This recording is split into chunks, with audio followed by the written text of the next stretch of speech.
Hello everyone, welcome to T1 academy. I'm Sudheer Kumar. Daily current అఫైర్స్లో భాగంగా మనం ఈరోజు 31st మేకి సంబంధించిన వేరియస్ కరెంట్ అఫైర్స్ ఏవైతే న్యూస్లో ఉన్నాయో వాటి గురించి ఇన్ డీటెయిల్గా చూద్దాము. సో టాపిక్స్ చూద్దాం. ఫస్ట్ టాపిక్స్ ఏంటి, మనకు ఆపరేషన్ చక్రా 5 న్యూస్లో ఉంది. Exercise nomadic elephant, the famous exercise, so అది న్యూస్లో ఉంది. స్వచ్ఛ సర్వేక్షణ్ గ్రామీణ్ 2025 న్యూస్లో ఉందండి. సో అడ్వాన్స్ ఆథరైజేషన్ స్కీమ్ అనేది ఒక న్యూస్లో ఉంది. Okay, Goa declared fully literate state. So ఏ స్కీమ్ కింద ఏంటి అనేది చూద్దాము. Indian space situational assessment report అనేది ఒకటి ఉంది. సో ఆ స్పేస్ సిచ్యువేషనల్ అసెస్మెంట్ రిపోర్ట్లో ఏం చేస్తారని చూద్దాము. నెక్స్ట్ రాజ్నాథ్ సింగ్ గారు సో రీసెంట్గా కొన్ని పబ్లిక్ సెక్టర్ అండర్టేకింగ్స్కి మినీరత్న ఇవ్వడం జరిగింది. అవి డిఫెన్స్ రిలేటెడ్ ఆర్గనైజేషన్స్, సో వాటికి మినీరత్న ఇవ్వడం జరిగింది. సో చూద్దాము. అలాగే Shangri-La dialogue, 22nd Shangri-La dialogue చాలా famous international relations point of వ్యూలో చూద్దాము. అదేవిధంగా Digi Lakshmi, AP government Digi Lakshmi అని తీసుకురాబోతుంది. సో ఆ స్కీమ్ యొక్క మెయిన్ ఇంటెన్షన్ ఏందనేది చూద్దాము. నెక్స్ట్ గ్లోబల్ అంబాసిడర్గా ఎవరు రికగ్నైజ్ అవ్వడం జరిగింది ఏంటి అనేది చూద్దాము. ఓకే, మిస్ వరల్డ్ జరుగుతున్నాయి కదా, 72వ మిస్ వరల్డ్ పోటీలు జరుగుతున్నాయి కదా. సో దాంట్లో భాగంగా మిస్ వరల్డ్ పోటీలకు గాను గ్లోబల్ అంబాసిడర్గా ఎవరిని నియమించారనేది చూద్దాము.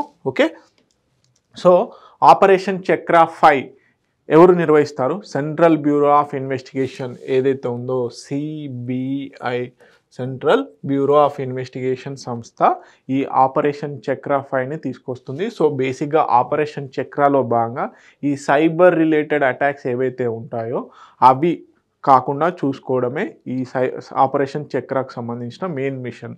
సో దీంట్లో భాగంగా 5th ఎడిషన్కి సంబంధించి 5th ఎడిషన్ ఏదైతే ఉందో ఆ 5th ఎడిషన్ ఇప్పుడు ఆపరేషన్ చక్రా 5 రూపకంగా తీసుకురావడం జరిగింది. ఎవరు? Central bureau of investigation.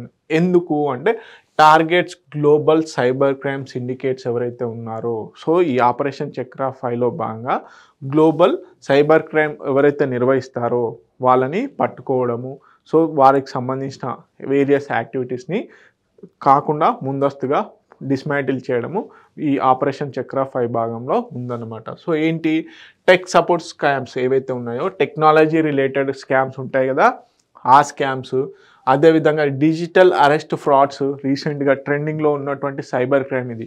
Okay, financial cyber frauds, so ఇవన్నిటిని కూడా అరికట్టడం కోసం అని చెప్పేసి ఇప్పుడు ఆపరేషన్ చక్రా 5ని సెంట్రల్ బ్యూరో ఆఫ్ ఇన్వెస్టిగేషన్ వారు తీసుకురావడం జరిగింది.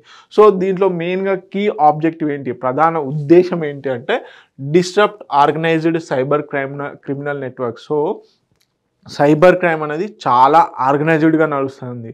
ఓకే, అన్ఆర్గనైజ్డ్గా నడవదండి. సైబర్ క్రైమ్ అనేది చాలా ఆర్గనైజ్డ్గా నడుస్తుంది. సో అదొక నెట్వర్క్ లాగా, ఒక దేశంలో ఉన్న క్యాండిడేట్స్ ఇంకో దేశంలో నెట్వర్క్ను ఏర్పరచుకొని అక్కడ సైబర్ క్రైమ్స్ చేస్తూ ఉంటారు. సో ఆ నెట్వర్క్ని డిస్టర్బ్ చేయాలి, కట్ చేయాలి అన్నదే ఈ ఆపరేషన్ చక్రా 5 యొక్క main intention. Strength and cross border enforcement cooperation. So ఒక కంట్రీలో ఆపరేట్ అవుతున్నాయి. ఇప్పుడు సపోజ్ ఎక్కువగా సైబర్ అటాక్స్ మనకి ఎక్కడి నుంచి వస్తాయి? రష్యా, హైదర్, ఉక్రెయిన్, నైజీరియా. సో ఇవి టాప్ 3 సైబర్ అటాక్స్లో, మేజర్గా సైబర్ అటాక్స్లో ఎక్కువగా టాప్ 3 కంట్రీస్ ఏంటి అంటే, ఎక్కువగా సైబర్ అటాక్స్ చేసే కంట్రీస్ ఏంటంటే Russia, Ukraine and Nigeria. So financial frauds అంటే సైబర్లో ఫైనాన్షియల్ ఫ్రాడ్స్ రిలేటెడ్ ఎక్కువగా చేసేది మళ్ళీ ఎవరు? నైజీరియా వాళ్ళు. సో అలా ఆర్గనైజ్డ్ ఏవైతే ఉంటాయో, సో ఆ కంట్రీస్ యొక్క ఏవైతే స్పెషలైజ్డ్ ఆర్గనైజేషన్స్ ఉంటాయి కదా, అంటే బేసిక్గా అక్కడ ఉన్నటువంటి పోలీస్ వింగ్స్ ఏవైతే ఉంటాయో వాటితో క్రాస్ బార్డర్గా ఎన్హాన్స్మెంట్ చేసుకోవడము, స్ట్రెంథన్ చేసుకోవడము ఈ ఆపరేషన్ చక్రా 5లో భాగంగా చేయబోతున్నారు. So protect citizens from sophisticated online threats. So బేసిక్గా ఆన్లైన్ థ్రెట్స్ ఏవైతే ఉంటాయో అవి చాలా హైలీ క్వాలిఫైడ్ పర్సన్స్ చేస్తారు. సో వాటిని తగ్గించడం కోసమే ఈ ఆపరేషన్ చక్రా 5 తీసుకొచ్చారు. సో దీంట్లో భాగంగా మరి ఇండియన్ గవర్నమెంట్ ఏం చేస్తుంది? మన ఇండియన్ గవర్నమెంట్ కూడా సైబర్ సెక్యూరిటీకి సంబంధించి ఏం చేస్తుంది? సో ఏం చేస్తుంది అంటే ఇండియన్ సైబర్ క్రైమ్ కోఆర్డినేషన్ సెంటర్ని ఎస్టాబ్లిష్ చేయడం జరిగింది. Indian cyber crime coordination centre అంటే ప్రీవియస్గా ఇలాంటి ఇనిషియేటివ్స్ని కూడా తీసుకురావడం జరిగింది. సో దాంట్లో ఇండియన్ సైబర్ క్రైమ్ కోఆర్డినేషన్ సెంటర్ని, అలాగే set in computer emergency, Indian computer emergency response team ఏదైతే ఉందో దాన్ని ఎస్టాబ్లిష్ చేయడం జరిగింది. సో ఈ Indian computer emergency response team ఏం చేస్తుంది అంటే బేసిక్గా మనకి మోస్ట్ థ్రెటన్ ఉన్నటువంటి లైక్ పబ్లిక్ సెక్టర్ అండర్టేకింగ్స్, కులం ఇప్పుడు ఇస్రో వీటన్నిటికి సంబంధించిన డాటాని ప్రొటెక్ట్ చేస్తూ ఉంటుంది. ఒక ఎయిమ్స్ ఇలాంటి పెద్ద పెద్ద ఆర్గనైజేషన్స్ ఉంటాయి కదా, సో అలాంటి ఆర్గనైజేషన్కి సంబంధించిన మొత్తం డాటాని ప్రొటెక్ట్ చేస్తూ ఉంటుంది. ఏది కంప్యూటర్ ఎమర్జెన్సీ రెస్పాన్స్ టీమ్ ఏదైతే ఉందో. అదేవిధంగా సైబర్ స్వచ్ఛతా కేంద్ర, ఓకే. సో ఇది మేజర్గా బాట్ నెట్, అదేవిధంగా మాల్వేర్ అటాక్స్ ఏవైతే ఉంటాయో అవి జరగకుండా చూస్తూ ఉంటుంది. సో ఇలాంటి ఇనిషియేటివ్స్ మన ఇండియన్ గవర్నమెంట్ తీసుకొస్తుంది సేఫ్ సైబర్ క్రైమ్, అంటే సైబర్ క్రైమ్ లేకుండా చూసుకునేందుకు. సో దాంట్లో భాగంగా కూడా మన సిబిఐ, సెంట్రల్ బ్యూరో ఇన్వెస్టిగేషన్ ఏదైతే సంస్థ ఉందో ఆ సంస్థ ఆపరేషన్ చక్ర ఫైన్ కూడా తీసుకురావడం జరిగింది. సో దీంట్లో especially global cyber crime syndicates ఏవైతే ఉంటాయో ఆ నెట్వర్క్ని కట్ చేయాలి అని చెప్పేసి మెయిన్ ఇంటెన్షన్ అనమాట, ఓకే. సో ఇదంతా కూడా Telugu version of the PPT సింపుల్గా చాలా అర్థవంతంగా రాయడం జరిగింది. మీరు సింపుల్గా నేను ఏదైతే ఎక్స్ప్లెయిన్ చేశానో అదంతా కూడా ఇందులో ఉంది. మీరు వీడియోని పాజ్ చేసుకొని ఇంపార్టెంట్ పాయింట్స్ నోట్ చేసుకోండి, okay. Next exercise nomadic elephant, the most famous exercise అండి. సో ఇరు దేశాల మధ్యలో జరిగేటువంటి, ఏ దేశంతో, ఇండియన్ ఆర్మీ మంగోలియన్ ఆర్మీతో ఒక ఫ్రెండ్లీ ఎక్సర్సైజ్ చేస్తూ ఉంటుంది.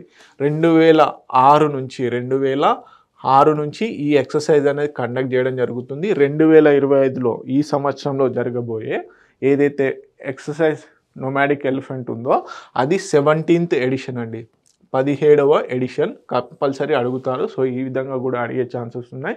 17th నోమాడిక్ ఎలిఫెంట్ ఎక్సర్సైజ్ ఎక్కడ జరుగుతుంది అంటే మంగోలియాలో జరుగుతుంది. మంగోలియాలోని ఉలాన్ బతార్లో జరుగుతుంది. ఉలాన్ బతార్ అనే ప్రాంతం మంగోలియాలో ఉంది.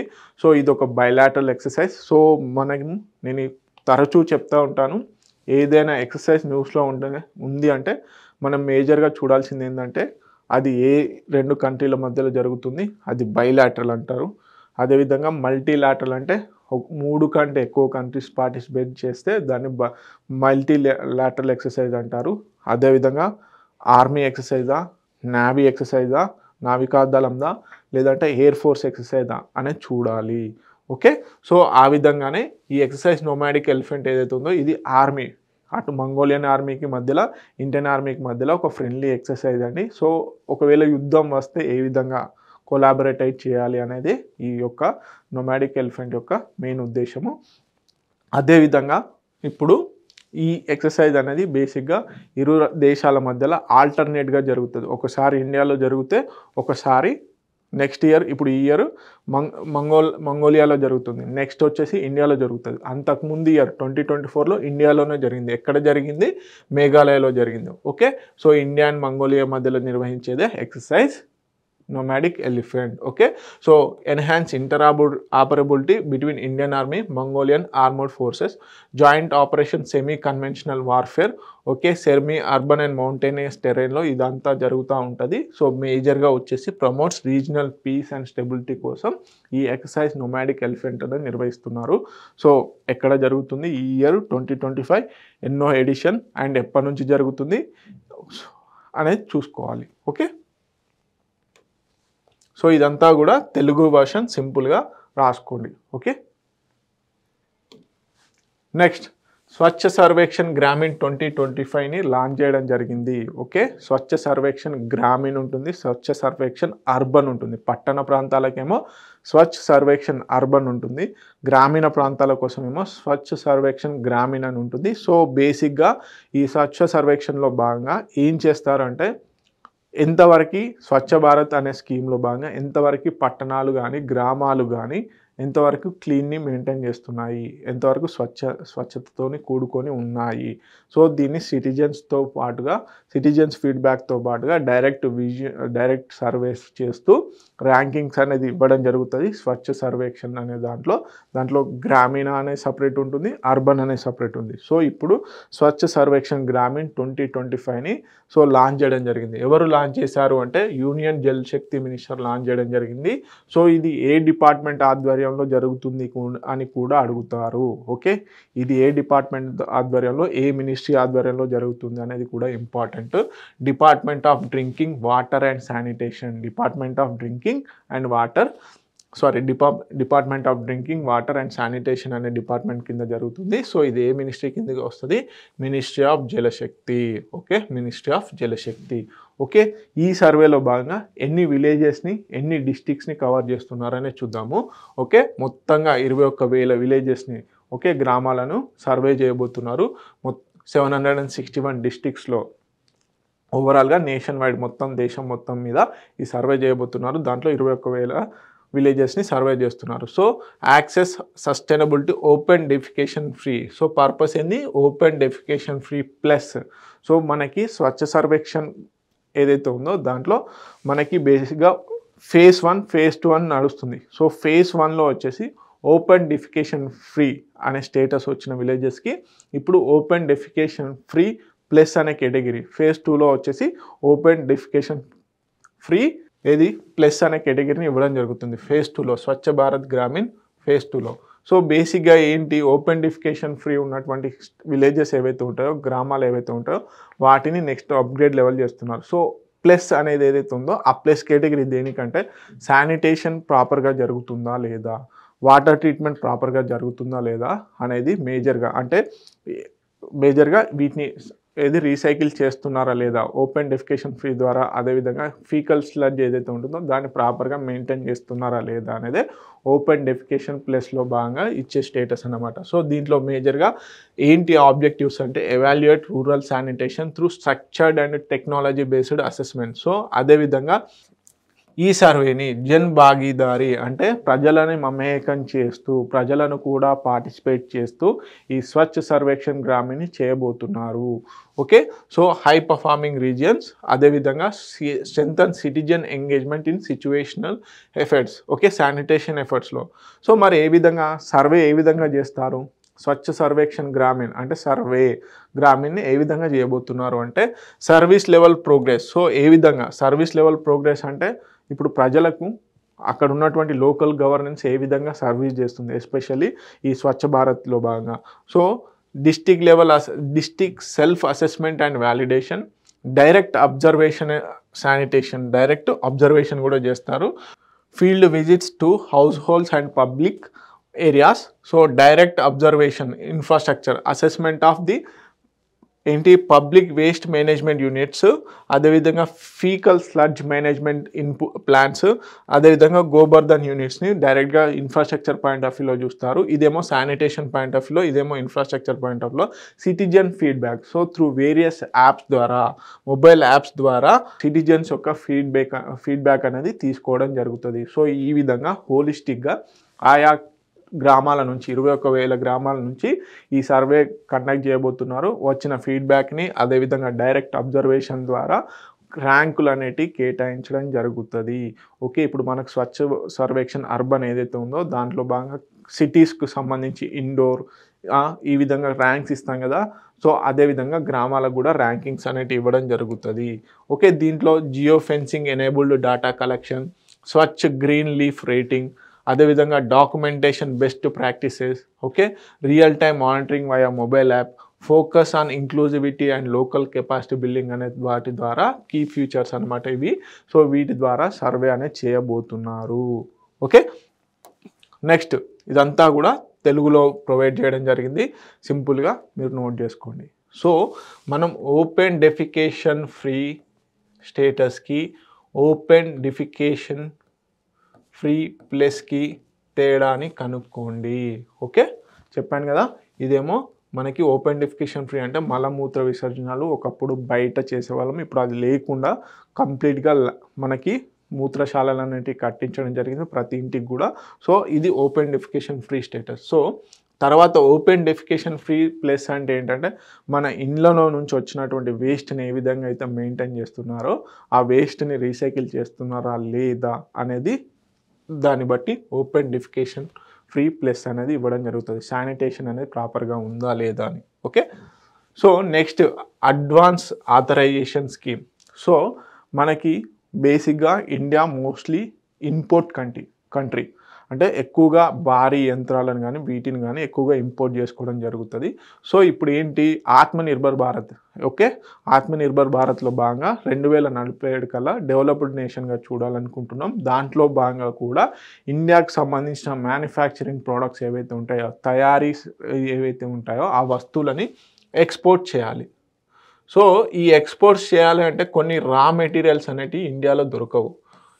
సపోజ్ ఒక కంప్యూటర్ తయారు చేయాలనుకుంటున్నాం, దానికి కావాల్సిన కొన్ని మెటీరియల్స్ ఇండియాలో దొరకవండి, మన భారతదేశంలో దొరకవు. బయట దేశాల నుంచి ఇంపోర్ట్ చేసుకొని ఒక కంప్యూటర్నో లేకపోతే బయట దేశాల నుంచి విడిభాగాలు ఇంపోర్ట్ చేసుకొని ఒక అసెంబుల్డ్ కార్నో చేయాలనుకుంటాం. సో ఈ తయారు చేసిన వస్తువుని ఎక్స్పోర్ట్ చేయాలి. సో ఇంపోర్ట్ చేస్తున్న ప్రాసెస్లో మనం కొన్ని డ్యూటీస్, గవర్నమెంట్ వాళ్ళు కొన్ని డ్యూటీస్ వేయడం జరుగుతుంది. ఓకే, కొన్ని డ్యూటీస్ పన్నులు వేయడం జరుగుతుంది, కస్టమ్స్ డ్యూటీ ఈ విధంగా.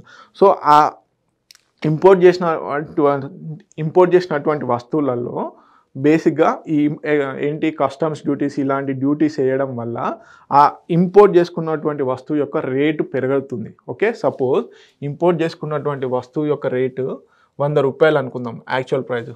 నేను వేరియస్ ట్యాక్సెస్ అంటే కస్టమ్స్ డ్యూటీ, ఇంపోర్ట్ డ్యూటీ ఇవన్నీ వేయడం వల్ల ఒక 20 రూపాయలు ట్యాక్స్ పెరిగింది. ఎంత ఇప్పుడు 120 రూపీస్ జరిగింది దీని యొక్క వాల్యూ. సో ఇలాంటి 120 రూపీస్ కలిపి ఏదైతే నేను ఒక రా మెటీరియల్ నుంచి నేను ఒక ప్రోడక్ట్ని ఉత్పత్తి చేసి అన్నీ చేస్తే నాకేంటి సపోజ్ మొత్తంగా కలిపి 240 రూపాయలు అయింది అనుకుందాం. వేరియస్ ఇంకా ఇక్కడ ఉన్నటువంటి వస్తువులని కలిపి ఒక వస్తువుకి 240 రూపాయలు నేను ఎక్స్పోర్ట్ ఛార్జ్ అవుతుంది. బేసిక్గా ఏంటంటే వేరియస్ కంట్రీస్లో ఇప్పుడు అదే ప్రోడక్ట్ చైనా వాళ్ళు చేస్తే 200 రూపాయలు మాత్రమే అవుతుంది. ఎందుకు? అక్కడ ఉన్నటువంటి గవర్నమెంట్స్ కొన్ని ఎగ్జామ్షన్స్ ఇవ్వడం జరుగుతుంది. ఓకే, ఇట్లాంటి ఇంపోర్ట్ డ్యూటీస్ని తగ్గించడం వల్ల అక్కడ ఉన్నటువంటి ఎవరైతే మ్యానుఫ్యాక్చర్స్ వస్తువులను తయారు చేస్తారో వాళ్ళకి తక్కువ అయిపోతుంది అన్నమాట. సో ఇప్పుడు ఈ 200 వస్తువుని ఈ 240 వస్తువు సేమ్ అన్నమాట, సేమ్ క్వాలిటీ సేమ్, కానీ ప్రైస్ మాత్రం వేరియేషన్ చూడండి. సో ఇండియా నుంచి ఎక్స్పోర్ట్ అయ్యేటువంటి వస్తువుకి బయటి దేశంలో సపోజ్ ఇప్పుడు ఇండియా 240 రూపాయలతోని సేమ్ వస్తువుని అమెరికాకి ఎక్స్పోర్ట్ చేసింది, 200 రూపాయలతోని సేమ్ వస్తువుతోని చైనా సేమ్ క్వాలిటీ సేమ్ అనుకోండి. సో అదే క్వాలిటీ దాంతో చైనా అమెరికాకి ఎక్స్పోర్ట్ చేసింది. సో అప్పుడు ఒక కస్టమర్ దేన్ని కొనుక్కుంటాడు? ఎట్ ది ఎండ్ తక్కువ ప్రైస్ ఉన్నదాన్ని కొనుక్కుంటాడు. సో రెండు ఈక్వల్ స్టాండర్డ్స్లో ఉన్నటువంటి వస్తువు ఉన్నప్పుడు తక్కువ ప్రైస్ ఉన్న వస్తువునే కొనుక్కుంటాడు. సో ఇప్పుడు ఏమవుతుందంటే ఇండియాలో ఎక్స్పోర్ట్ మ్యానుఫ్యాక్చర్స్ ఎవరైతే ఉంటారో, వేరే దేశాలకు పంపించేటువంటి మ్యానుఫ్యాక్చర్స్ ఎవరైతే ఉంటారో వారు ఇంపోర్ట్ చేసుకున్నటువంటి ఇన్పుట్స్ ఏవైతే ఉంటాయో ఆ ఇన్పుట్స్ మీద డ్యూటీ ఎక్కువగా ఉండడం జరుగుతుంది. సో వాటిని ఎగ్జంప్షన్ చేస్తూ ఆ డ్యూటీస్ని ఎగ్జంప్షన్ చేస్తూ ఈ అడ్వాన్స్డ్ ఆథరైజేషన్ స్కీమ్ అని తీసుకురావడం జరిగింది. సో ఈ అడ్వాన్స్డ్ ఆథరైజేషన్ స్కీమ్లో ఏం చేంజెస్ చేశారో అనేది చూద్దాం. ఓకే, డ్యూటీ ఫ్రీ ఇంపోర్ట్ అని చెప్పేసి duty free import of inputs for export production అనేది తీసుకురావడం జరిగింది. సో బేసిక్గా అంటే ఏదైనా ఒక రా మెటీరియల్ నుంచి బేసిక్గా ఇంపోర్ట్ చేసుకున్నటువంటి రా మెటీరియల్ నుంచి ఒక ఫైనల్ ఎక్స్పోర్ట్ ప్రోడక్ట్ రెడీ అవుతుంది అనుకో, ఆ ఇంపోర్ట్ చేసుకుంటున్నటువంటి రా మెటీరియల్కి డ్యూటీ ఫ్రీ అనేది చేయడం జరిగింది. ఓకే, మనం మేజర్గా ఏదైతే ఇంపోర్ట్స్ చేస్తున్నటువంటి వస్తువులకి డ్యూటీ అనేది ఒక కస్టమ్స్ చేస్తాం. సో ఆ డ్యూటీని ఫ్రీ చేయడం జరుగుతుంది, అంటే లేకుండా చేయడం జరుగుతుంది. సో దీనివల్ల ఏమవుతుంది, ఇప్పుడు 100 రూపాయలతో ఇంపోర్ట్ చేసుకున్నటువంటి వస్తువును నాకు 100 రూపాయలకే వస్తుంది. నేను ఒక మ్యానుఫ్యాక్చర్ని కాబట్టి 120 రూపాయలు ఏదైతే ఉందో దీన్ని మాఫీ చేయడం జరుగుతుంది. అదే అడ్వాన్స్ ఆథరైజేషన్ స్కీమ్. సో దీంట్లో కొన్ని కండిషన్స్ ఉన్నాయి. సో అవి ఒకప్పుడు వేరేలాగా ఉన్నాయి, ఇప్పుడు ఏం చేశారు? బేసిక్గా అంతకుముందు కూడా అడ్వాన్స్ ఆథరైజేషన్ స్కీమ్ అనేది ఉండేది, కాకపోతే ఇప్పుడు కొన్ని చేంజెస్ చేశారు. ఆ చేంజెస్ ఏంటనే చూద్దాం. ఓకే, బేసిక్గా రా మెటీరియల్స్ ఏవైతే ఉంటాయో వాటి మీద reduce input cost, enhance global competitiveness of Indian export. So ప్రపంచవ్యాప్తంగా మన వస్తువులు కాంపిటీషన్కి రావాలి. చైనా లాంటి కంట్రీస్ ఏవైతే గూడ్స్ ఎక్స్పోర్ట్స్ చేస్తుందో ఆ కంట్రీస్తో పాటుగా సరిసమానంగా మన వస్తువులు కూడా ప్రపంచం మొత్తం ఉండాలి, అమ్ముడు పోవాలి అని చెప్పేసి ఇలాంటి స్కీమ్స్ అనేవి తీసుకురావడం జరుగుతుంది. సో డ్యూటీ ఫ్రీ ఇంపోర్ట్స్ ఏంటి? Raw materials, packaging, fuel and క్యాటలిస్టులు, వీటిపైన ఈ డ్యూటీ ఫ్రీ అనేది చేస్తున్నారు. సో స్టాండర్డ్ ఇన్పుట్ నార్మ్స్ అనేటివి ఇన్పుట్ అవుట్పుట్ నార్మ్స్ అనేటివి కూడా చేస్తున్నారు. స్టాండర్డ్ ఇన్పుట్ అవుట్పుట్ నార్మ్స్ ఏంటి? బేసిక్గా సెక్టార్ స్పెసిఫిక్. సో కంప్యూటర్ బేస్డా లేకపోతే ఇంకేదైనా కార్ల మ్యానుఫ్యాక్చరింగ్ సెక్టార్స్గా, సో ఈ విధంగా సెలెక్టివ్ సెక్టార్స్కి మాత్రమే ఈ డ్యూటీ ఫ్రీ ఇంపోర్ట్ అనేది ఇవ్వడం జరుగుతుంది, గుర్తుపెట్టుకోండి. అదేవిధంగా ఎలిజిబిలిటీ, ఎవరు ఎలిజిబిలిటీ మరి ఈ స్కీమ్కి అంటే manufacturer exporter and merchant exporter with supporting manufacturers. Okay. Physical incorporation వచ్చేసి input must be used in final export product. So ఏదైతే ఇన్పుట్ ఉంటుందో దాన్ని ఫైనల్ ఎక్స్పోర్ట్ ప్రోడక్ట్లో కంపల్సరీ వాడాల్సిందే, అది కూడా ఒక కండిషన్. సో మరి ఇంతకుముందు ఏం కండిషన్స్ ఉండే? యాక్చువల్లీ ఈ స్కీమ్ అనేది ఇచ్చేవారు కదా. సో ఎర్లియర్ రూల్ ఏముంది? Duty exemption denied if goods shipped before licence issuance. So ఒక మ్యానుఫ్యాక్చర్ ఉన్నాడు అనుకోండి, తనకు లైసెన్స్ ఇచ్చారు. సో లైసెన్స్ ఇచ్చే టైం కల్లా తను ఆల్రెడీ కొన్ని వస్తువుల్ని ఇంపోర్ట్ చేసుకున్నాడు అనుకుందాం. సో అలాంటి వస్తువులకి ఇచ్చేవాళ్ళు కాదు ఏది, ఈ డ్యూటీ ఫ్రీ అనేది. సో నెక్స్ట్ వచ్చేసి ఇప్పుడు ఏంటి కొత్త రూల్ ఏంటి? లైసెన్స్ ఇష్యూ చేసినప్పటికి కూడా ఇచ్చేవాళ్ళు కాదు. సో అదేవిధంగా bill of entry was later. Even if bill of entry, ఒకవేళ ఇంపోర్ట్ చేసుకున్నటువంటి వస్తువు ఏదైతే ఉంటుందో అది ఆల్రెడీ ఇంపోర్ట్ చేసుకున్నాడు, తర్వాత బిల్ ఆఫ్ ఎంట్రీ అనేది చేశాడు, అప్పటికి లైసెన్స్ రాలేదనుకోండి, వాటికి ఇచ్చేవాళ్ళు కాదు. కానీ ఇప్పుడు న్యూ రూల్, కొత్త రూల్ ప్రకారం ఏంటంటే bill of entry is filed post licence issuance. So ఒకవేళ అంటే బేసిక్గా బిల్ ఆఫ్ ఎంట్రీ అనేది ముందు చేసి తర్వాత లైసెన్స్ వచ్చినా కానీ ఈ వస్తువులకి ఇప్పుడు ఇస్తున్నారు ఏంటి, డ్యూటీ ఫ్రీ అనేది. సో దీనివల్ల ఏమవుతుందంటే ఎవరైతే మ్యానుఫ్యాక్చరర్స్ ఉంటారో వాళ్ళు బేసిక్గా లైసెన్స్ తీసుకొచ్చుకోకముందే గూడ్స్ని కనుక తీసుకొచ్చుకున్నట్లయితే వాళ్ళు ఇన్ కేస్ బిల్ ఆఫ్ ఎంట్రీలో ఎంటర్ చేయకున్న తర్వాత పోస్ట్ లైసెన్స్ తర్వాత ఒకవేళ బిల్ ఆఫ్ ఎంట్రీలో ఎంటర్ చేసినట్లయితే వారికి ఈ స్కీమ్ అనేది అప్లికేబుల్ అవుతుంది. అందువల్ల సో ఇప్పుడు కొత్తగా రూల్ చేంజ్ చేయడం జరిగింది. సో ఇదేంటంటే బేసిక్గా ఒక రకంగా ఇండియన్ ఎక్స్పోర్టర్స్ ఎవరైతే ఉంటారో వాళ్ళకి ఊతం అంటే ఒక బూస్ట్ లాంటిది అనమాట.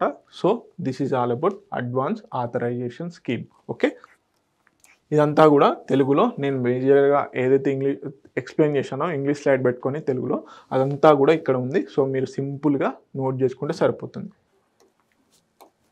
Next, Goa declared fully literate under Ullas scheme on statehood day. రీసెంట్గా అంటే నిన్న May 30th రోజు 39th స్టేట్హుడ్ డే అనేది సెలబ్రేట్ చేసుకోవడం జరిగింది. మనకి ఇప్పుడు June 2nd రోజున సెలబ్రేట్ చేసుకుంటాం కదా తెలంగాణ రాష్ట్ర అవతరణ దినోత్సవం అని. సో ఆ విధంగా గోవా రాష్ట్ర అవతరణ దినం అని చెప్పేసి 39వ రాష్ట్ర అవతరణ దినాన్ని నిన్న May 30 రోజున సెలబ్రేట్ చేయడం జరిగింది గోవా వాళ్ళు. సో ఆ ఈవెంట్లో భాగంగా మన గోవా రాష్ట్రాన్ని ఫుల్లీ లిటరేట్గా స్టేట్గా ప్రకటించడం జరిగింది. రీసెంట్గా మనకి మిజోరాంని 20th May 2025 రోజున 20వ తారీఖు మే నెల 2025 రోజున ఫుల్లీ లిటరేట్ స్టేట్గా ప్రకటించడం జరిగింది. ఇప్పుడు గోవా కూడా సెకండ్ స్టేట్ కాబోతుంది. సో ఫస్ట్ స్టేట్ వచ్చేసి ఇండియాలో మొత్తం ఫుల్లీ లిటరేట్ స్టేట్గా ప్రకటించినటువంటి ఫస్ట్ స్టేట్ వచ్చేసి మిజోరాం. ఇప్పుడు సెకండ్ స్టేట్గా గోవా రాబోతుంది. మరి ఏ స్కీమ్లో భాగంగా అంటే ఉల్లాస్. ఓకే, బేసిక్గా ఉల్లాస్ స్కీమ్ వచ్చేసి నవభారత్ సాక్షరత కార్యక్రమంలో భాగంగా 2022-27లో భాగంగా ఎవరైతే అన్ఎడ్యుకేటెడ్ అడల్ట్స్ ఉంటారో అంటే 15 సంవత్సరాల పైబడిన వాళ్ళు ఎవరైతే ఉంటారో రాయడం కానీ చదవడం కానీ రానటువంటి వాళ్ళని గుర్తించి వాళ్ళకి life skills, okay, literacy, foundation literacy, numeracy, basic education, critical life skills వీటన్నిటిలో ట్రైనింగ్ ఇవ్వడం జరుగుతుంది. అంటే తనకి రాయడము, మినిమం లెక్కలు చేయడము ఇవన్నీ నేర్పిస్తారు ఈ ఉల్లాస్ స్కీమ్లో భాగంగా. సో నవభారత్ సాక్షరత కార్యక్రమం. సో ఈ ఉల్లాస్ స్కీమ్ కింద గుర్తించినటువంటి మొత్తం వ్యక్తుల్ని ట్రైన్ చేసేసి స్టేట్స్ని ఫుల్లీ లిటరేట్ స్టేట్గా పరిగణించబడుతున్నారు. ఓకే, దాంట్లో భాగంగానే మిజోరం అయింది, ఇప్పుడు వచ్చేసి గోవా రావడం జరిగింది. సో ఇదంతా కూడా నేషనల్ ఎడ్యుకేషన్ పాలసీ 2020 ఏదైతే ఉందో దాంట్లో భాగంగా చేయడం జరిగింది. సో బేజర్గా ఏంది జాన్ టు జాన్ సక్షర్ స్పిరిట్. సో బేసిక్గా ఒక రాష్ట్రం నుంచి చూసి ఇంకో రాష్ట్రం ఈ ఉల్లాస్ స్కీమ్లో భాగంగా అన్ఎడ్యుకేటెడ్ పర్సన్స్ ఎవరైతే ఉంటారో ఇల్లిటరసీ పర్సన్స్ వాళ్ళని ఐడెంటిఫై చేసి ఈ ఉల్లా స్కీమ్ కింద ట్రైనింగ్ ఇవ్వడం జరుగుతుంది. సో ఫుల్లీ లిటరేట్ స్టేట్స్గా మారడం జరుగుతుంది. ఇది ఒక మంచి స్కీమ్ అండి. సో దీంట్లో భాగంగానే ఇప్పుడు గోవా కూడా సెకండ్ స్టేట్ కాబోతుంది. ఓకే, సో ఇదంతా కూడా Telugu version slide. You can pass and simply note it down. Next, Indian space situational assessment report. ఎవరు చేస్తారు, ఎందుకు చేస్తారు, actually space situational assessment report అంటే ఏంటి? బేసిక్గా మన ISRO, Indian space research organisation ఏదైతే ఉందో దానికి సంబంధించిన శాటిలైట్స్ కానీ, అదేవిధంగా భూమిని ఢీకొట్టడం కానీ, అదేవిధంగా ఇతర శాటిలైట్స్, ఇతర దేశాల శాటిలైట్స్ వచ్చి మన దేశం యొక్క శాటిలైట్స్ని ఢీకొట్టడం, స్పేస్ డెబ్రిస్ క్రియేట్ అవ్వడం, అంటే స్పేస్లో కూడా మనం లాంచ్ చేసిన శాటిలైట్స్ కొన్ని రోజుల తర్వాత వాటి యొక్క వర్క్ తర్వాత అవి ఇన్వాలిడ్ అయిపోతాయి.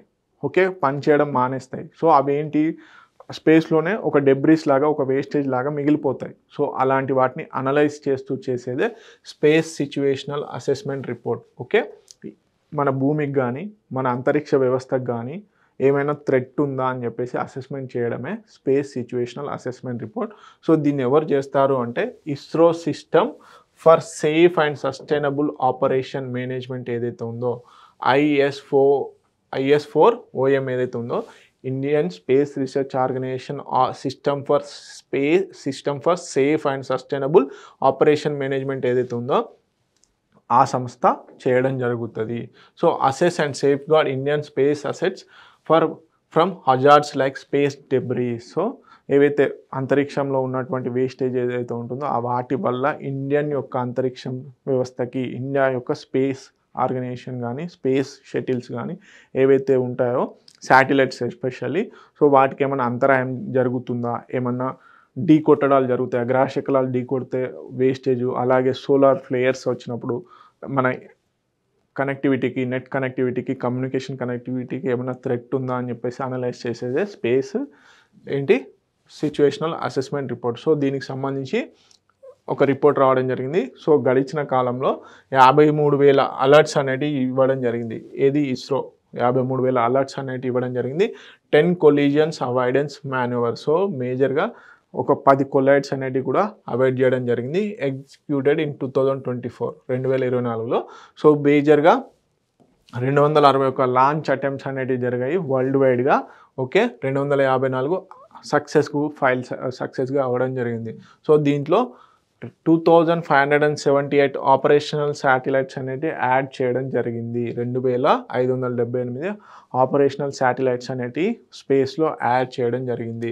So fewer objects placed than 2023 due to reduced launches. So బేసిక్గా 3 on orbit breakup events in 2024. Okay, debris count reach to 3665 objects by year end. So 2024 సంవత్సరం ఎండ్ కల్లా 3665 ఆబ్జెక్టివ్స్ అనేటివి డెబ్రిస్గా మారడం జరిగింది అని చెప్పడం జరుగుతుంది.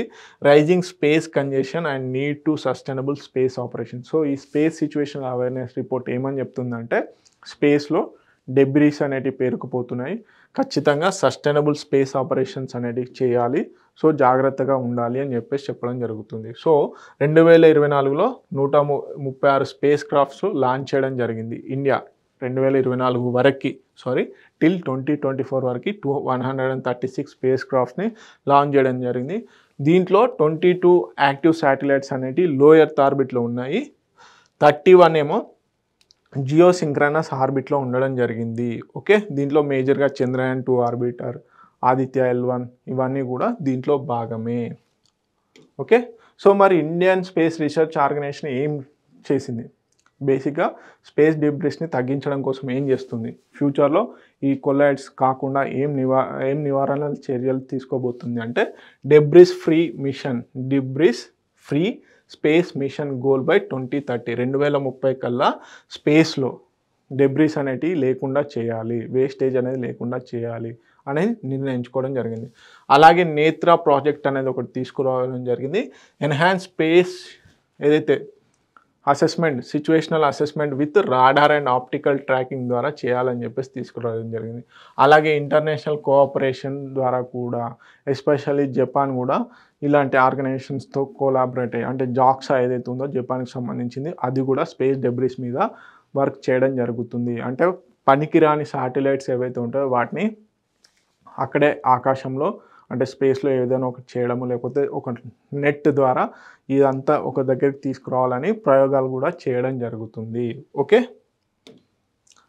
బేసిక్గా స్పేస్ డెబ్రిస్కి ఒక కెప్లర్ సిండ్రోమ్ అని ఒకటి ఉంటుందండి. Kepler syndrome. ఆ కెప్లర్ సిండ్రోమ్ అంటే ఏంటంటే, ఒక శాటిలైట్ సపోజ్ పని చేయని శాటిలైట్ ఉంది, దాని పని అయిపోయింది. సో అది తిరుగుతున్నటువంటి ఆర్బిట్ నుంచి ఏదో ఒక రోజు డైవర్ట్ అవుతుంది అనుకుందాం.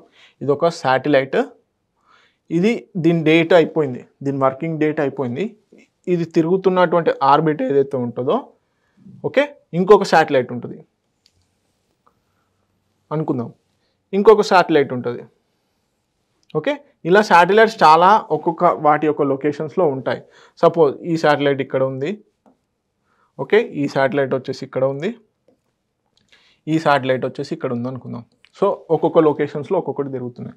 సపోజ్ ఈ శాటిలైట్ యొక్క డేట్ అయిపోయింది, ఎక్స్పైర్ అయిపోయింది, దాని యొక్క ఫంక్షనల్ డేట్ అయిపోయింది. సో ఏదో ఒక రోజు అది తిరుగుతున్నటువంటి ఆర్బిట్ కక్ష ఏదైతే ఉంటుందో దాని నుంచి డీవియేట్ అవుతుంది. ఇలా డీవియేట్ అయ్యి తిరుగుతూ ఏదో ఒక రోజు వచ్చి ఈ పని చేస్తున్నటువంటి దాన్ని ఢీ కొడుతుంది.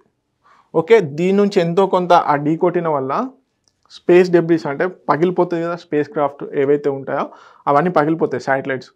సో ఆ పగిలిపోయిన ముక్కలు డిఫరెంట్ జోనల్స్లో వెళ్తాయి. సో ఈ పగిలిపోయిన ముక్క దీన్ని ఢీ కొట్టచ్చు, దీన్ని ఢీ కొట్టచ్చు. సో ఈ విధంగా స్పేస్లో ఉన్నటువంటి డిఫరెంట్ శాటిలైట్స్ కానీ డిఫరెంట్ ఇంటర్నేషనల్ స్పేస్ స్టేషన్ ఏదైతే ఉందో దానికి కూడా చివరికి ప్రమాదం ఉంది.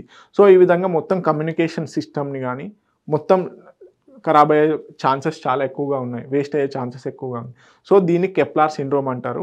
ఓకే, స్పేస్లో ఈ విధంగా జరిగే ఛాన్స్ ఉంది కాబట్టి దీన్ని కెప్లర్ సిండ్రోమ్ అంటారు. This is called Kepler syndrome. Okay, so ఇదంతా కూడా Telugu slide, you can pass and simply note it down. Next, Rajnath Singh గారు రీసెంట్గా కొన్ని ఏవైతే defence manufacturing public sector undertakings ఏవైతే ఉన్నాయో వాటికి మినీరత్న స్టేటస్ అనేది ఇవ్వడం జరిగింది. సో మూడు డిఫెన్స్ రిలేటెడ్ ఏవైతే ఉన్నాయో పబ్లిక్ సెక్టర్ అండర్టేకింగ్స్, మనము బేసిక్గా పబ్లిక్ సెక్టర్ అండర్టేకింగ్స్ని మినీరత్న, నవరత్న, అదేవిధంగా మహారత్న కేటగిరీస్ అని 3 కేటగిరీస్ ఉంటాయి. సో వాటిలలో ఉంచడం జరుగుతుంది. బేస్డ్ అపాన్ వాటి యొక్క పర్ఫార్మెన్స్, టర్న్ ఓవర్, డిఫరెంట్ క్రైటీరియాని బేస్ చేసుకొని ఈ కేటగిరీస్ అనేది ఇవ్వడం జరుగుతుంది. సో రీసెంట్గా మన రాజ్నాథ్ సింగ్ గారు public sector defence related public sector undertakings అయినటువంటి 3 ఆర్గనైజేషన్స్కి మినీరత్న ఇవ్వడం జరిగింది. సో ఏంటో చూద్దాము. సో మ్యునిషన్ ఇండియా లిమిటెడ్ ఏదైతే ఉందో, మ్యునిషన్ ఇండియా లిమిటెడ్, సో ఇది అమ్యునేషన్, మోటార్స్, గ్రానైట్స్, రాకెట్స్ వీటన్నిటిని ఇది బిల్డ్ చేయడం జరుగుతుంది, తయారు చేయడం జరుగుతుంది, మ్యానుఫ్యాక్చర్. ఏది మ్యునిషన్స్ ఇండియా లిమిటెడ్. అదేవిధంగా ఆర్మర్ వెహికల్స్ నిగమ్ లిమిటెడ్ అని చెప్పేసి ఉంది. సో ఇది battle tanks, combat vehicles, logistic platforms ఏవైతే ఉంటాయో వాటిని తయారు చేయడం జరుగుతుంది. సో ఆ పబ్లిక్ సెక్టర్ అండర్టేకింగ్. అదేవిధంగా ఇండియా ఆప్టెల్ లిమిటెడ్ అని చెప్పేసి ఆప్టో ఎలక్ట్రానిక్ అండ్ విజన్ సిస్టమ్ని డెవలప్ చేస్తుంది, తయారు చేస్తుంది. సో ఈ 3 ఆర్గనైజేషన్స్కి ఇప్పుడు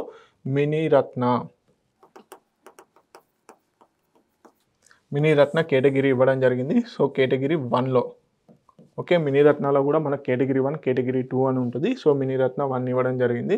సో బేసిక్గా ఈ 3 ఆర్గనైజేషన్స్ కూడా munitions India limited, armoured vehicles Nigam limited, India Optel limited ఏవైతే ఉన్నాయో అవి ఆర్డినెన్స్ ఫ్యాక్టరీ బోర్డులో భాగంగానే ఉన్నాయి. సో అక్టోబర్ 2021 వరకు. తర్వాత వాటికంటూ స్పెషల్ రికగ్నిషన్ రావడం జరిగింది. So part of defence sector reform and cooperation. So వీటికి ఇప్పుడు మినీరత్న కేటగిరీ 1 స్టేటస్ అనేది ఇవ్వడం జరిగింది. సో బేసిక్గా ఆపరేషనల్ అటానమీ వచ్చేసి మినీరత్న కేటగిరీ రావడం వల్ల ఏంటి అంటే 500 crores నెట్వర్క్ వరకు కూడా ఓన్ డిసిషన్స్ తీసుకోవచ్చు ఆ ఆర్గనైజేషన్ అనమాట. సో మేజర్గా can form joint ventures also, అంటే ఇతర కంపెనీలతో కలిపి కూడా జాయింట్ వెంచర్స్ చేసే స్టేటస్ ఉంటుంది అనమాట. సో ఒక రకంగా ఫ్రీడమ్ దొరుకుతుంది, వాటంతటా వాటే అవే ఓన్ డిసిషన్స్ తీసుకోవచ్చు అనమాట. సో చెప్పాను కదా, మహారత్న హైయెస్ట్ డిసిషన్, తర్వాత హైయెస్ట్ అన్నమాట Navratna, Miniratna. So Miniratna public sector undertaking వచ్చేసి ఫస్ట్ మినీరత్న 1, 2 కేటగిరీలోకి రావడం జరుగుతుంది. వాటి యొక్క టర్న్ ఓవర్ బాగుండి లాభాలు బాగుంటాయి. తర్వాత నవరత్న స్టేట్ హోదాకి వెళ్తుంది. నవరత్న తర్వాత మహారత్న. ఓకే, అతిపెద్ద కంపెనీ ఏదంటే మహారత్న కేటగిరీలో ఉన్నటువంటి కంపెనీస్ అనమాట. This is only for public sector undertakings. గుర్తుపెట్టుకోండి, ఏవైతే ప్రభుత్వంచే నడిపించినటువంటి సంస్థలకి ఈ కేటగిరీస్ అనేవి ఇవ్వడం జరుగుతుంది. ఓకే, సో ఎలిజిబిలిటీ క్రైటీరియా ఏంది కేటగిరీ 1కి కనుక చూసుకున్నట్లయితే లాస్ట్ 3 కన్సిక్యూటివ్ ఇయర్స్లో ప్రాఫిట్ అనేది ఉండాలి. మినిమం ప్రీ ట్యాక్స్ ప్రాఫిట్ అంటే ట్యాక్స్ వేయక ముందు దాని యొక్క ప్రాఫిట్ వచ్చేసి 30 crores అంతకంటే ఎక్కువగా ఉండాలి గడిచిన ఇయర్లో. సో పాజిటివ్ నెట్వర్త్ ఉండాలి. సో నో లోన్ ఫ్రాడ్లెన్స్ అనేది ఉండాలి. డిపెండెన్స్ ఆన్ గవర్నమెంట్ సపోర్ట్ అనేది ఉండాలి. ఓకే, సో ఇదంతా కూడా తెలుగులో రాయడం జరిగింది. మీరు సింపుల్గా పాజ్ చేసుకొని నోట్ చేసుకోండి. Okay, so next Shangri-La dialogue 22వ షాంగ్రీలా డైలాగ్ అనే న్యూస్లో ఉంది. So the most important dialogue.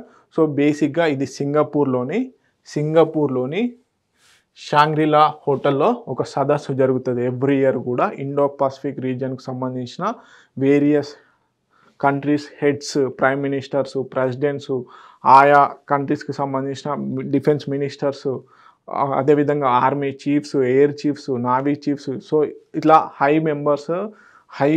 Category people అనేవాళ్ళు ఇక్కడ మీటింగ్ జరుగుతుంది. సో ఈ మీటింగ్ని షాంగ్రీలా డైలాగ్ అని పిలవడం జరుగుతుంది. సో బేసిక్గా ఎందుకు జరుగుతుంది అంటే, ఎందుకు దీనికి ఆ పేరు వచ్చిందంటే, షాంగ్రీలా అనేది ఒక హోటల్ అండి సింగపూర్లో. ఆ హోటల్లోనే ప్రతి సంవత్సరం కూడా ఈ షాంగ్రీలా డైలాగ్ అనేది జరుగుతుంది. సో ఆ హోటల్ పేరు షాంగ్రీలా, అందుకని చెప్పేసి పేరు షాంగ్రీలా డైలాగ్ అని పెట్టడం జరిగింది. సో బేసిక్గా మనకి ఇప్పుడు ఏ విధంగా అయితే ఇండియాలో మనకి రెజినా డైలాగ్ ఏ విధంగా అయితే ఢిల్లీలోని రెజినా హిల్స్లో జరుగుతుందో అదేవిధంగా ఆ పేరు అట్లనే ఈ షాంగ్రీలా హోటల్లో జరుగుతుంది కాబట్టి షాంగ్రీలా డైలాగ్ అని పెట్టడం జరిగింది. So international institute for strategic studies, లండన్కు సంబంధించిన international institute for strategic studies అనే సంస్థ నిర్వహిస్తూ ఉంటుంది. సో సింగపూర్ డిఫెన్స్ మినిస్ట్రీ ఏదైతే ఉందో, మినిస్ట్రీ ఆఫ్ డిఫెన్స్ వాళ్ళు వీరిద్దరు కూడా కంబైన్డ్గా ఈ షాంగ్రీలా డైలాగ్ అనేది కండక్ట్ చేయడం జరుగుతుంది. So delivered French president Emmanuel Macron so keynote address అనేది చేయబోతున్నారు. సో ఇండియా పార్టిసిపేట్ ఎవరు చేస్తున్నారు, general Anil Chauhan, chief of defence staff, so attending this session. So బేసిక్గా ఏంటి, ఈ ఫోరం వచ్చేసి 2002 నుంచి ఇంటర్ గవర్నమెంటల్ సెక్యూరిటీ ఫోరం అని చెప్పేసి ఎస్టాబ్లిష్ చేయడం జరిగింది. ఓకే, మేజర్గా defence ministers, military chiefs, policy makers అనేవాళ్ళు అటెండ్ అవుతారు. ఇండో పసిఫిక్ రీజియన్ ఏదైతే ఉందో దానికి సంబంధించిన security, defence cooperation, regional stability పైన ఇక్కడ చర్చలు జరుగుతాయి. సో షాంగ్రీలా డైలాగు ఎక్కడ జరుగుతుంది ఏంటి అనేది. ఓకే, ఇదంతా కూడా తెలుగు స్లైడ్లో ఉంచడం జరిగింది. Those who are Telugu medium students, please stop the video and you can make note.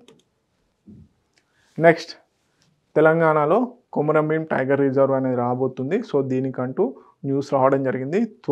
అతి త్వరలో బేసిక్గా కొమరంభీం టైగర్ రిజర్వ్ అనేది ఏర్పాటు చేయబోతున్నారు. సో దానికి సంబంధించిన న్యూస్. ఆసిఫాబాద్, కాగజ్నగర్ డివిజన్లలో పెద్ద పులుల సంరక్షణ కోసం అటవీ శాఖ చర్యలు. పెద్ద పులుల సంరక్షణ కోసం అటవీ శాఖ కీలక నిర్ణయం తీసుకుంది. చాలా కాలంగా ప్రతిపాదనలో ఉన్న కొమరంభీం టైగర్ కన్జర్వేషన్ రిజర్వ్ను ఏర్పాటు చేయబోతుంది. ఆసిఫాబాద్ జిల్లా కాగజ్నగర్, ఆసిఫాబాద్ డివిజన్ల పరిధిలో 1,49,288 హెక్టార్లలో ఈ ప్రాంతాన్ని కన్జర్వేషన్ రిజర్వ్గా ప్రకటిస్తూ అటవీ శాఖ ముఖ్య కార్యదర్శి అహ్మద్ నదీం శుక్రవారం ఉత్తర్వులు జారీ చేశారు. ఓకే, రిజర్వ్ విస్తరణ పరంగా చూస్తే 1492.88 చదరపు కిలోమీటర్లు, 78 ఫారెస్ట్ బ్లాక్లు ఏవైతే ఉన్నాయో రిజర్వ్ ఫారెస్ట్ బ్లాక్లు కూడా ఉన్నాయి. సో మేజర్గా మహారాష్ట్రలోని తదోబా అంధేరి టైగర్ రిజర్వ్ ఏదైతే ఉందో, అదేవిధంగా కవ్వాల్ టైగర్ రిజర్వ్ ఉంది కదా. సో ఈ రెండింటి మధ్యలో బ్రిడ్జ్గా ఈ కొమరంభీం టైగర్ రిజర్వ్ ఉండబోతుంది. ఓకే, బేసిక్గా తాడోబా అంధేరి టైగర్ రిజర్వ్ అనేది మనకు మహారాష్ట్రలో ఉంది. ఈ కవ్వాలు కూడా మనకు తెలంగాణలో ఉండడం జరిగింది. సో ఈ 2 టైగర్ రిజర్వ్ జోన్స్ల మధ్యలో ఈ ఆసిఫాబాద్ కొమరంభీం కాకినాడ డివిజన్ ఏదైతే ఉందో అది బేసిక్గా ఒక కారిడార్గా ఉండడం జరిగింది. తరచుగా ఈ 2 టైగర్ రిజర్వ్స్ మధ్యలో ఈ పులులు వస్తా పోతా ఉంటూ ఈ రీజియన్ ఎంచుకోవడం జరిగింది. సో అందుకని చెప్పేసి ఇప్పుడు కొమరంభీం టైగర్ రిజర్వ్ని ఏర్పాటు చేయబోతున్నారు. ఓకే, నెక్స్ట్ తొలి గ్లోబల్ అంబాసిడర్గా సుధారెడ్డి గారిని ఎన్నుకోవడం జరిగింది. సుధారెడ్డి గారు తొలి గ్లోబల్ అంబాసిడర్గా చేశారు. సో మిస్ వరల్డ్ చరిత్రలో తెలుగువారికి దక్కిన అరుదైన గౌరవం బ్యూటీ విత్ ఏ పర్పస్కు ప్రపంచ స్థాయి ప్రాతినిధ్యం. బ్యూటీ విత్ ఏ పర్పస్కు ప్రపంచ స్థాయిలో ప్రాతినిధ్యం వహించబోతున్నారు. హైదరాబాద్ వేదికగా ప్రపంచ ప్రఖ్యాత మిస్ వరల్డ్ పోటీలు జరుగుతున్నాయని అందరికీ తెలుసు కదా. ఎన్నో పోటీలు అండి, 72వ మిస్ వరల్డ్ పోటీలు. సో బేసిక్గా ప్రముఖ పారిశ్రామికవేత్త, సామాజికవేత్త సుధారెడ్డి ఎవరైతే ఉన్నారో మిస్ వరల్డ్ సంస్థకు మొట్టమొదటి గ్లోబల్ అంబాసిడర్గా నియమితులవ్వడం జరిగింది. Okay, so beauty with a purpose Sudha Reddy కొత్త బాధ్యతలో భాగంగా miss world organisation charitable విభాగమైనటువంటి beauty with a purpose ప్రపంచ స్థాయిలో ప్రాతినిధ్యం వహించనున్నారు. Okay, beauty with a purpose అనే దానికి వీరు ప్రాతినిధ్యం వహించనున్నారు. ఓకే, నెక్స్ట్ పట్టణ పేదలకు సేవలో డిజిలక్ష్మి. బేసిక్గా మనము డిజిటల్ లావాదేవీలు కానీ, డిజిటల్ ట్రాన్సాక్షన్ కానీ, డిజిటల్ సర్వీసెస్ ఎస్పెషల్లీ గవర్నెన్స్లో పాలనలలో ఈ డిజిటల్ సర్వీసెస్ అనేవి ఎక్కువగా పెరిగాయి. సో ఆన్లైన్ అప్లికేషన్స్ ఇవన్నీ చేస్తూ ఉండాలి. ఏదైనా స్కీమ్ కావాలన్నా ఆన్లైన్ అప్లికేషన్ ఇవన్నీ చేయాలి. సో పట్టణ పేదలు అయితే ఆఫీసులలోకి వెళ్ళి లేకపోతే మీ సేవలలోకి వెళ్ళి అప్లికేషన్ చేసుకునే పరిస్థితి ఉండేది. సో ఏపీ గవర్నమెంట్ ఏం చేసిందంటే, ఇది ఏపీ స్టూడెంట్స్ ఎవరైతే ఉన్నారో వాళ్ళు ఖచ్చితంగా గుర్తుపెట్టుకోండి, డిజిలక్ష్మి అనే స్కీము పట్టణ పేదల కోసం అని తీసుకురావడం జరిగింది. సో దీంట్లో భాగంగా ఏంటంటే డిజిలక్ష్మి పేరుతో 10,000 కియోస్క్ సెంటర్లను ఏర్పాటు చేయనుంది. సో స్వయం సహాయక సంఘాలు ఏవైతే ఉన్నాయో, సెల్ఫ్ హెల్ప్ గ్రూప్స్ ఏవైతే ఉన్నాయో వాటి ద్వారా ఈ డిజిలక్ష్మి స్కీమ్ని ఇవ్వబోతున్నారు. సో దీంట్లో భాగంగా ఏంటి బేసిక్గా అంటే ఇంటి వద్దకే వచ్చి బేసిక్గా ఏమేమి అవసరమో ఏమేమి రిక్వైర్మెంట్ ఉందో అది ఈ కియోస్క్ మిషన్స్ ద్వారానే ఇవ్వబోతున్నారు. ఓకే, రీసెంట్గా మన తెలంగాణలో కూడా హైదరాబాద్, రంగారెడ్డి డిస్టిక్లలో ఈ మీ సేవల వద్ద కియోస్క్ మిషన్లను ఏర్పాటు చేయడం జరిగింది. అంటే ఇమీడియట్గా birth certificate, death certificates, caste certificates ఏవైతే ఉన్నాయో వాటిని తీసుకోవడం అని చెప్పేసి. సో దీంట్లో భాగంగానే తొలి దశలో 20 రకాల సేవల్ని ఇందులోకి తీసుకురాబోతున్నారు. ప్రారంభించే సెంటర్లలో ప్రాథమికంగా 20 సేవలు రాబోతున్నాయి. సో దశల వారీగా వీటి సంఖ్య పెరగనుంది. ఇలాంటి సేవల కోసం పట్టణ పేదలు ఇక ప్రభుత్వ కార్యాలయాల చుట్టూ తిరగాల్సిన అవసరం ఉండదు. నిర్దేశిత రుసుము చెల్లించి కియోస్క్ సెంటర్లోనే సేవలు పొందవచ్చు అన్నమాట. ఓకే, సో డిజిలక్ష్మి ఏం లేదండి, పట్టణ పేదలకి ఏదైతే గవర్నమెంట్ సర్వీసెస్ ఉంటాయో వాటిని కియోస్క్ సెంటర్ల ద్వారా ఇవ్వబోతున్నారు. ఎన్ని కియోస్క్ మిషన్లని ఎస్టాబ్లిష్ చేయబోతున్నారు? 10,000 కియోస్క్ సెంటర్లని. ఓకే, ఇవన్నీ ఇంపార్టెంట్ కరెంట్ అఫైర్స్. మరిన్ని ఇంపార్టెంట్ కరెంట్ అఫైర్స్ కోసం T1 అకాడమీ యూట్యూబ్ ఛానల్ని ఫాలో అవ్వండి. అదేవిధంగా T1 అకాడమీ టెలిగ్రామ్ గ్రూప్లో మేము డైలీ న్యూస్ ఆర్టికల్స్ కూడా ప్రొవైడ్ చేయడం జరుగుతుంది. ఒక PDF ఒక స్టూడెంట్ ఒక 4-5 పేపర్లు చదివి, న్యూస్ పేపర్లు చదివి టైం వేస్ట్ చేసుకోలేకుండా మేము మా టీం అంతా కూర్చొని స్టూడెంట్స్కి ఇంపార్టెంట్ న్యూస్ ఏదైతే ఉంటుందో అది మేము PDF రూపకంగా పేపర్ కటింగ్స్ని ఇస్తున్నాము. అదేవిధంగా ఎవ్రీడే మేము కరెంట్ అఫైర్స్ PDFని కూడా ఇస్తున్నాము. దయచేసి T1 అకాడమీ టెలిగ్రామ్ గ్రూప్ని ఫాలో అవ్వండి. అదేవిధంగా మా T1 అకాడమీ యూట్యూబ్ ఛానల్లో ప్రతి సబ్జెక్ట్ సంబంధించిన వీడియోస్ని ఫ్రీగా ఇస్తున్నాము. ఓకే, రాబోయే నోటిఫికేషన్స్ అతి త్వరలో, ఎస్పెషల్లీ తెలంగాణలో త్వరలో నోటిఫికేషన్స్ రాబోతున్నాయి. ఓకే, గ్రామ పాలన ఆఫీసర్ కానీ, SI, కానిస్టేబుల్స్ లాంటి నోటిఫికేషన్స్ ఫస్ట్ వస్తాయి. So those students please watch T1 academy and also share this video as much as possible. Thank you so much.